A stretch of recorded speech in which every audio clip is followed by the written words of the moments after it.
G'day, my name is Glenn Johnson. I'm going to be taking you through some limb tutorial videos. Please note we're trying to do more of these limb tutorial videos just so that you have an online reference, so that if you have any questions about limb, you have something to go to. Also, you might be a new trainee, new to the limb system and need to learn from the beginning. It's great for you because you can watch this clip and you can pause when you need to and learn at your own pace. Alright, so when logging onto the limb system, you need username and password. Now please, if this is your first time, I'm going to give you the URL for the test environment. If this is not your first time, then you need to use the live environment, the live system.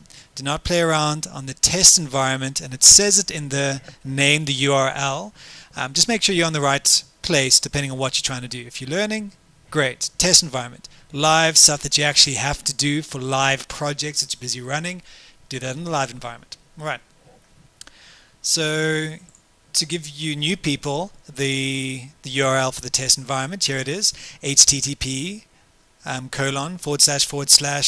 pathfinder.pmi-sa.co.za /lim UAT test/account/login. Here's your username and password. Now I'll give you a moment now just to pause the video and go and type that into your web browser. We recommend Google Chrome. It's the fastest and the least problematic of the web browsers, but go ahead now and type that into whatever browser you're using. Okay, should be back now, so let's go to the browser. Get here, and I've already put in my username and password, super password 123. Chrome has saved it for me, so it just populates it every time. Log in. Now, this tutorial video is mainly looking at registering new potential students, not applying them to a particular project, learnership, apprenticeship, skills program, not a particular one. It's looking at just creating them, putting them on the database so you can use them in future projects. Alright, so to load new learners, you go to registration. Now registration, you're going to see while it's loading, there's students, facilitators, assessors, moderators, project coordinators. If you don't see that, that's fine. That just means your login doesn't have permission on the live site. But the login that I've given you, you can see everybody. Please, we have hidden certain things from certain people because we've got to segregate the duties and make sure just for security, certain people can do certain things. Now, not everybody can create a new assessor. It's important to do that.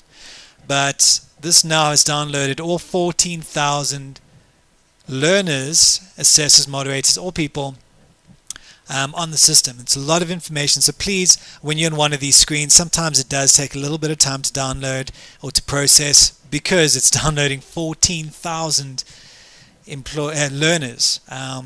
It's a lot, and it takes some time.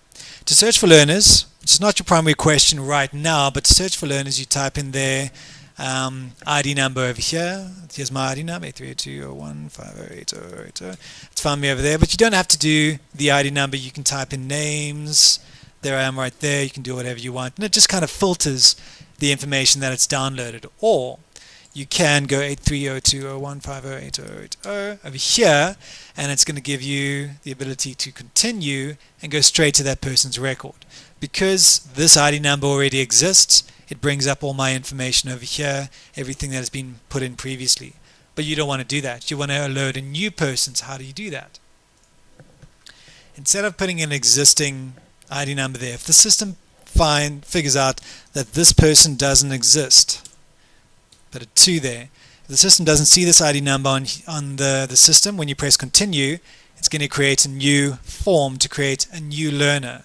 So I can put in here, blogs, Joe, he's a Mr.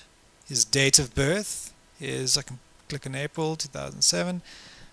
We want to take him back to, he was born in 1989 on June the 13th. And I'm going to do that again quickly just so that you see what I did there. You don't want to click on this calendar and go da-da-da-da. You can see it's 1989. You don't want to do month by month. You want to go quickly to a couple of decades ago. So click on the year, and then you click on the year again. Now it's decreased. Now you're going to see a whole decade at a time. So you can click there and quickly scroll through all these decades. But we said 19, what is 1989 over there? June the 13th. Brilliant, easy to get to. Alright, ID number's already there because you already put it there when you search for the person. Make him a male, make him Indian, make his first language English, and various other things. Now please note what happens when I press save. You can't just load whatever you want on here. The system does have validations, does have certain fields, a certain piece of information that you have to put in, otherwise it's not going to let you go any further. So if you save, it's going to go straight down to this tab down here, saying there's a green tick under personal information. It's got all that information, but a red cross under contact details. Have to have contact details. A red cross next to roles. You have to tell the system that this is a student. Nice thing from this menu, you can click on contact details and it whips straight up to contact details. Let's put in the cell phone number 551234556, whatever. Email address. If it's a learner, you probably want to put the learner's email address there. me@me.com. Other mandatory fields in red, your house number, 1, street, sub, city. Obviously I'm putting in fictitious information here. If you're on the live system, please don't do this. If you're on the test system, go nuts, do whatever you want. It doesn't save this information, and it's not linked to any database on the live system where we're actually monitoring live projects. The postal code, you can make the postal address same as street address. Now press save person details, and again snaps down to the confirmation tab over here where it needs my role. So I can click on the role and make this person a student. Now as a super user, I can see all of this: assessor, facilitator, moderator, project coordinator.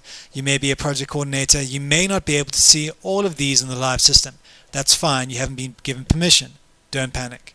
Now if I click save personal details, everything is saved. It's not shouting at you and saying anything is wrong. Brilliant. There's other information that you can put into the system. Disability information. You can select what type of disability they have, give them ratings for their disabilities. This is particularly important for apprenticeships who do welding, who do certain technical skills that need certain disabilities cleared, that they have no disabilities or it's not a bad disability. So if you're trying to enroll this person on an apprenticeship course, it might stop you because your disability, this person hasn't been declared medically fit. There's also previous education, some prerequisites or some entry-level requirements for certain offerings. For certain learnerships require numeracy or literacy at a certain level. You put that in over here.